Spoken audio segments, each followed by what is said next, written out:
ఏమండి వదిన గారు బాగున్నారా? ఏమండి చాలా రోజులైంది వచ్చి మీరు. మన ఊళ్ళో ఉన్నప్పుడు మనం ఇరుగు పొరుగున ఉన్నప్పుడు చక్కగా ఉండేవాళ్ళం కదండి. పల్లెటూరు అందం వేరండి. టౌన్లోకి వచ్చిన తర్వాత ఎవరు తిండి వాళ్ళు తిని ఎవరి బట్టాలు కట్టుకున్నట్టు ఉండేవారు ఉంటున్నారు. మనకు అలా కాదు కదండి. మన ఊర్లో ఎలా ఉంటారు చెప్పండి. సాంప్రదాయానికి పెట్టింది పేరు పల్లెటూర్లు. రైతు బిడ్డలు, చక్కటి పాడి పంటలు, సంక్రాంతి పండుగ వస్తుందంటే సంబరాలు చాలా బాగుంటుంది కదా.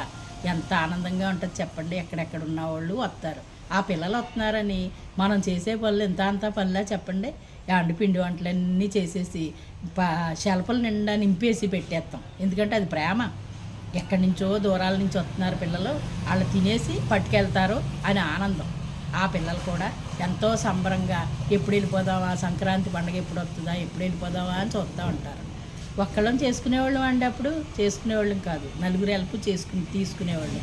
ఎలా అంటే మన పక్కన ఉన్నవాళ్ళు ఈరోజు వాళ్ళకి చేస్తే ఇవాళ అనసూయ గారి ఇంట్లో చేసామనుకోండి, రేపు పొద్దున్న ఆదిలక్ష్మి గారి ఇంట్లో చేసేవారు. అలాగా ఒకళ్ళ ఇంట్లో ఒకళ్ళు చేసుకుని పిండి వంటలు ఇవాళ పని కట్టి పెట్టేసి రేపు పొద్దున్న సుబ్బలక్ష్మి గారికి వంట అంటండి చేసి పెడదాం అనేసి నలుగురు కలిపి ఒక రోజుతోటి వంట అయిపోయేదండి. గజ్జికాయలు చేసేవాళ్ళు, గవ్వలు చేసేవాళ్ళు, అటుకులు ఆడించుకునేవారు. అలాగే అన్ని రకాల పిండి వంటలు, అరిసి, సున్ని, జంతికలు అలాగే అన్నీ చేసుకుని గోరుమిటీలు చేసేసుకుని డబ్బాల నిండా స్టోర్ చేసుకుని పెట్టుకునేవాళ్ళు. అవి సంవత్సరం అంతా తిన్నట్టు తినేవారు. అప్పుడు నూనె బాగుండేది, చక్కగా చేసుకునే ఓపిక ఉండేది, ఒకరికొకళ్ళు హెల్పింగ్ నేచర్ ఉండేది. ఇప్పుడేంటండి, బజార్కి వెళ్తున్నారు, కేజీ అరిసెలు తెచ్చుకుంటున్నారు, కేజీ సున్నుండలు తెచ్చుకుంటున్నారు, తినేస్తున్నారు. ఈ టేస్ట్కి ఆ టేస్ట్కి సంబంధం ఉంటుందండి. ఆరోగ్యం పాడైపోతుందో అన్నం పాడైపోదండి. ఒకసారి వండిన పిండి వంట నూనె ఇంకోసారి వండుకోవాలి వాళ్ళు, తప్పదు.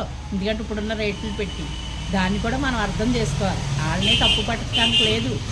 మనం అయితే ఏం చేస్తాం, మనం వండుకున్నది మళ్ళీ వాడం నూనె, ఆ నూనె అక్కడికి కట్టి పెట్టేస్తాం, బయట పోసేస్తున్నాం కూడా. అది ఎందుకంటే ఆరోగ్యం పాడవుతుంది కదా అని. ఆరోగ్యమే మహాభాగ్యం కదండి. పిల్లలు నానమ్మల దగ్గరికి, తాతయ్యల దగ్గరికి, అమ్మమ్మల దగ్గరికి వెళ్తే మంచి మంచి మాటలు చెప్పి వాళ్ళకి బట్టలు పెట్టి అవి చేస్తే, వాళ్ళు ఏదన్నా తాతగా నానమ్మకి తెచ్చి చేతికిస్తే ఎంతో ఆనందం, అనుబంధాలు, చక్కటి అనురాగాలు ఉండేవి. ఆ ప్రేమలే కరువైపోయినాయి. చదువులు రీచ్ వాళ్ళ దూరాన్ని, ఉద్యోగాలు రీచ్ వీళ్ళ దూరాన్ని, వయోవృద్ధులు అయిపోయి ఊర్లోనేమో పెద్దోళ్ళు. ఇది మన సాంప్రదాయానికి ఇప్పుడు ఉన్న నిర్వచనం. ఏమంటారు చెప్పండి? అందరూ ఆ పండగ రోజునైనా కలుసుకుని సంతోషంగా పండగ కలుపుకుందామండి వదిన గారు. ఏమంటారు చెప్పండి?